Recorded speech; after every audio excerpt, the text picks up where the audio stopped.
Terima kasih Anda masih bergabung bersama kami. Kini kita ada di segmen Market Buzz. Dan pemirsa, hari ini kita akan memperbincangkan beberapa hal yang kemudian menarik dan kita akan simak terlebih dahulu data-data yang kita akan tampilkan. Di antaranya adalah IHSG pada perdagangan Rabu kemarin yang ditutup menguat 0,14% ke level 6.931,75. Penguatan tersebut terjadi di tengah optimisme akan sikap dovish dari Bank Sentral Amerika Serikat atau The Fed. Indeks harga saham gabungan pada perdagangan 11 Oktober 2023 ditutup menguat 0,14% ke level 6.931,75. Sementara indeks LQ45 justru turun 0,18%. Penguatan IHSG terjadi seiring optimisme para pelaku pasar bahwa Bank Sentral Amerika Serikat atau The Fed akan bersikap cenderung dovish ke depannya. Chairman Fed Bank of San Francisco, Mary Daly mengatakan kondisi perekonomian yang ketat mungkin menyebabkan The Fed tidak perlu mengambil langkah yang signifikan pada pertemuan bulan November ini. Dari Asia, para investor menantikan langkah pemerintah China yang sedang mempertimbangkan defisit anggaran seiring dengan stimulus baru yang akan diberikan. Investor juga menantikan rilis data perekonomian China pada Kamis ini seperti inflasi, PPI, serta neraca perdagangan sebagai petunjuk perkembangan perekonomian China. Berbagai sumber, IDX Channel.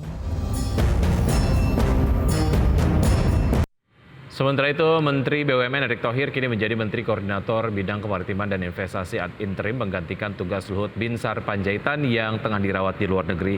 Lantas, bagaimana pergerakan saham emiten yang terafiliasi dengan Erick Thohir, yakni Mahaka Media serta Mahaka Radio Integra di sepanjang perdagangan kemarin? Kita akan simak informasi selengkapnya berikut ini. Presiden Joko Widodo menunjuk Menteri Badan Usaha Milik Negara Erick Thohir untuk menjabat Menko Bidang Kemaritiman dan Investasi ad interim. Penunjukan tersebut karena Menko Marves Luhut Binsar Panjaitan tengah menjalani perawatan di luar negeri. Pasca pengumuman penunjukan tersebut, saham dua emiten yang terafiliasi dengan Erick Thohir yakni PT Mahaka Media Tbk serta PT Mahaka Radio Integra kompak menguat. Meski demikian, saham Mahaka Media justru kembali melemah menjelang penutupan perdagangan dan berakhir di level 79 atau melemah 1,25%. Sementara itu, saham Mahaka Radio Integra justru melesat di sesi kedua perdagangan kemarin dan ditutup menguat 1,12% di level 1,12%. Meski demikian, selama sepekan saham dengan kode ABBA dan MARI tersebut sama-sama menunjukkan tren penguatan. Berdasarkan laporan keuangan per 30 Juni 2023, Mahaka Integra tercatat masih merugi, di mana hingga akhir Juni lalu emiten media ini membukukan rugi tahun berjalan yang dapat diatribusikan kepada pemilik entitas induk sebesar 21,32 miliar rupiah atau susul 11,65% secara tahunan. Rugi bersih tersebut dicatat saat Persero membukukan kenaikan pendapatan sebesar 32,96% menjadi 39,17 miliar rupiah. Namun beban yang ditanggungkan perseroan lebih besar dibandingkan pendapatan. Berbagai sumber, IDX Channel.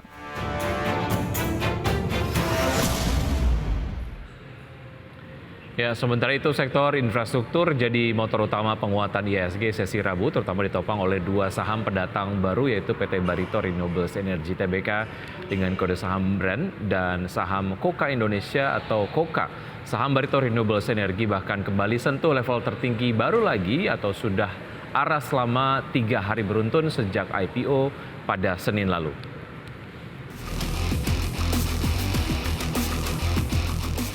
Indeks harga saham gabungan ditutup menguat pada Rabu. Penguatan dimotori sektor infrastruktur sebesar 3,21%. Salah satu emiten baru di sektor ini ialah Barito Renewables Energy atau BRAND yang menyentuh level tertinggi baru lagi atau ARA di posisi 1.515. Sejak IPO awal pekan lalu, saham ini terus membukukan penguatan 3 hari beruntun dari awalnya di level IPO 780. Jika dikulik lebih jauh, PT Barito Renewables Energy Tbk atau BRAND merupakan emiten energi baru dan terbarukan atau EBT milik Prayogo Pangestu, di mana Barito Pacific atau BRPT menggenggam kepemilikan di BRAND sebesar 66,67%. Kapitalisasi pasar saat ini sudah mencapai 202,69 triliun rupiah dan sudah masuk ke dalam 10 saham dengan kapitalisasi pasar terbesar di Bursa Efek Indonesia, tepatnya di urutan ke-10. Pasca IPO, Brand juga berencana terus berekspansi dengan menyasar segmen energi baru terbarukan yang lebih luas dan tak hanya berhenti di pembangkit panas bumi. Saat ini, Brand sedang merampungkan proyek panas bumi Salak Binari. Menurut perseroan, progres konstruksi berjalan on track dan dijadwalkan beroperasi komersial atau commercial operation date sebelum akhir tahun ini. Selain itu, Brand sedang dalam proses peningkatan kapasitas dengan melakukan retrofit atau menggunakan teknologi mutakhir dan menambah kapasitas peralatan penunjang dari pembangkit listrik yang ada. Dari infrastruktur, tak hanya saham Brand yang menguat, saham-saham subsektor infrastruktur lainnya juga menguat termasuk saham Koka Indonesia yang baru saja IPO, juga demikian dengan sektor properti.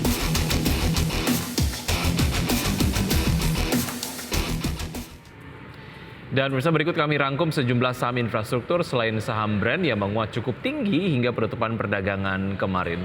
Koka Indonesia dengan kode saham Koka menguat 32,81% di level 170 per saham.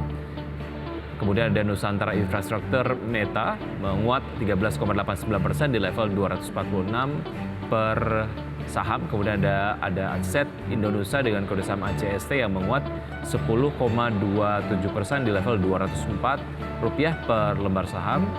Selanjutnya ada PP Persero dengan kode saham PTPP menguat 5,44% di level 775 per lembar saham. Adikarya dengan kode saham ADI menguat 3,02% di level Rp478 per lembar saham.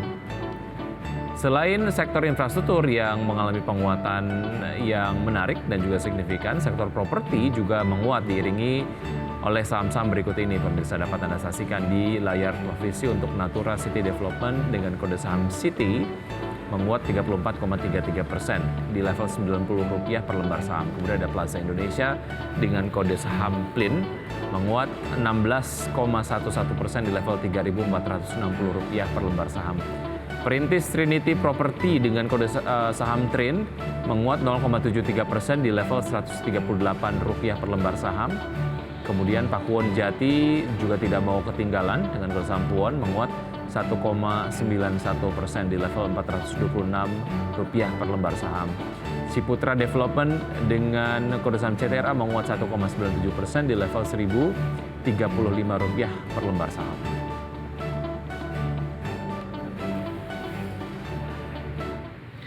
Dan saat ini kita akan simak beberapa data ekonomi yang menarik untuk dicermati dari Asia. Pemirsa, ada data soal pinjaman baru China, kemudian juga data soal pertumbuhan utang kumulatif China secara year on year, dan juga ada pidato anggota Dewan BOJ Noguchi. Dan dari Amerika Serikat ada IHK inti Amerika Serikat secara year on year, month on month di bulan September, dan ada data soal klaim pengangguran berkelanjutan Amerika Serikat. Kemudian juga ada data klaim pengangguran awal Amerika Serikat dan hasil rapat FOMC, dan ada data soal inventory bahan bakar minyak Amerika Serikat dan laporan bulanan OPEC. Agenda emiten pemirsa, ada RUPSLB Bursa Efek Indonesia, kemudian juga ada MPPA, dan Raffi akan menggelar RUPS, ada Astra Internasional yang menggelar ex dividen tunai, kemudian juga ada Auto dan juga Vici yang akan menggelar cum dividen tunai, dan United Tractors akan menggelar DPS dividen tunai. Dan update dari pembukaan Bursa Asia pagi hari ini pemirsa dapat Anda saksikan di layar televisi. Untuk bursa-bursa utama Asia di pagi hari ini kompak dibuka menguat. Untuk bursa Nikkei di Jepang menguat 1,31% di level 32.351. Kemudian STI Singapura dibuka menguat 0,75% di level 3.216. Kospi Korea dibuka menguat 0,54% di level 2.472. Dan Hang Seng Hong Kong dibuka menguat 2,04%.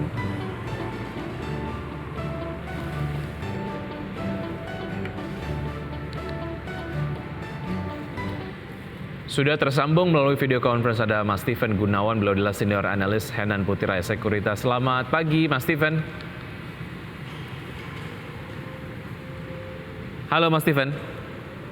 Selamat pagi Mas Wiki. Baik, terima kasih sudah bergabung bersama kami Mas Steven di Market Buzz. Kalau kita ke Brand terlebih dahulu setelah mengalami ARA 3 kali berturut-turut begitu, namun kemudian terus mencatatkan peningkatan saham ataupun harga saham yang cukup signifikan. Apa yang Anda lihat dari Brand? Apakah ini berkaitan dengan anak usahanya yang bergerak di industri energi baru terbarukan, atau memang ada isu lain yang kemudian nampaknya mengerek kinerja dari Brand sendiri? Ya, betul sekali. Animo pelaku pasar memang masih tinggi ya terhadap saham-saham geothermal atau saham yang berbasiskan energi baru terbarukan, renewable energy seperti itu. Salah satunya energi panas bumi, pembangkit listrik tenaga panas bumi itu ya di Brand ini seperti ini. Jadi ini kan sudah ARA 3 hari, bagaimana dengan animo pelaku pasar ketika PGEO terlebih dahulu, Pertamina Geothermal, seperti itu. Oke. Tapi kalau mengenai kinerjanya sendiri secara sektor untuk infrastruktur begitu, seperti apa untuk Brand? Ya, kinerjanya untuk Brand sendiri masih diantisipasikan positif di masa mendatang ya. Seiring dengan masih tingginya permintaan dari tenaga panas bumi sebagai pengganti batu bara, itu kan sebagai energi yang lebih bersih daripada batu bara sesuai dengan mandatori pemerintah, seperti itu. Oke. Lalu bagaimana dengan pergerakan dari saham berbasis infrastruktur yang juga cukup menguat signifikan? Ini yang kemudian menarik, tidak hanya kemudian Brand begitu ya, ini juga berkaitan dengan anak usaha yang berkaitan dengan sektor energi baru terbarukan. Kalau hanya Brand saja kemudian yang mengalami penguatan, itu kita bisa lokalisir isunya di situ lah. Tapi kemudian ada penguatan juga justru di sektor infrastruktur yang lain begitu ya. Saham-sahamnya juga menguat. Analisis Anda mengenai ini seperti apa, Mas? Ya, menarik sekali. Infrastruktur lainnya juga menguat, sebut saja infrastruktur konstruksi kemarin ya, juga infrastruktur properti juga turunannya infrastruktur itu properti juga ikut menguat. Kemudian ya itu memang juga mendapat sentimen positif sih kalau saya lihat dari pidato terakhir dari Wakil Chairman Federal Reserve Philip Jefferson itu yang menyatakan mungkin tidak diperlukan lagi kenaikan suku bunga karena sejalan dengan mulai melandainya imbal hasil obligasi 10 tahun. Imbal hasil obligasi 10 tahun Amerika kan sempat menyentuh rekor tertingginya tuh dalam 16 tahun terakhir. Ini sudah mulai melandai. Seiring dengan kemarin kan indeks harga produsen ya, itu kan sudah mulai berkurang, memang di atas perkiraan pelaku pasar, tapi sudah mulai persisten turun seperti itu. Jadi itu kan alhasil belum ada alasan kuat bagi Bank Indonesia untuk menaikkan suku bunganya. Yang ada mungkin menahan suku bunganya kan minggu depan ya, itu kan pertemuan Dewan Gubernur Bank Indonesia. Nah alhasil saham-saham yang berkaitan dengan suku bunga seperti infrastruktur, properti itu bisa mendapat sentimen positif. Oke, apakah kemudian sektor-sektor ini juga dinilai cukup menarik oleh investor asing terkait dengan capital inflow mengenai dari The Fed sendiri yang nampaknya akan menahan suku bunga acuannya? Kita akan bahas usaha jeda berikut ini dan juga rekomendasi Anda terhadap Brand seperti apa ya, Mas Steven. Dan tetap bersama kami, usaha jeda kami akan segera kembali. Kembali di Market Buzz dan kami masih berbincang bersama Mas Steven Gunawan, senior analis dari Henan Putira Sekuritas. Mas Steven, kita lanjutkan terkait dengan sektor infrastruktur dan juga properti. Apakah ini kemudian dinilai menjadi sektor yang cukup ketiban untung lah ya, ataupun mungkin ketiban isu positif terkait dengan capital outflow lah ya, modal-modal asing yang kemudian juga keluar dari negara-negara maju dari Amerika Serikat karena dari The Fed sendiri possibility-nya akan menahan tingkat suku bunga acuan, kemudian masuk lagi ke emerging market dan juga melihat sektor-sektor potensial. Apakah dua sektor ini selalu difavoritkan atau kebetulan saja, Mas Steven? Ya, dua sektor ini yaitu infrastruktur dan properti kita lihat belakangan ini kan memang cukup tertinggal ya, cukup lagging gitu daripada sektor konsumer, daripada sektor teknologi, telekomunikasi atau bahkan perbankan dan energi itu sendiri. Jadi memang seperti mendapat katalis positif mendadak gitu, jadi makanya langsung secara serempak naik semua. baik itu konstruksi BUMN maupun konstruksi swasta, juga properti yang residensial, perumahan maupun properti yang komersial.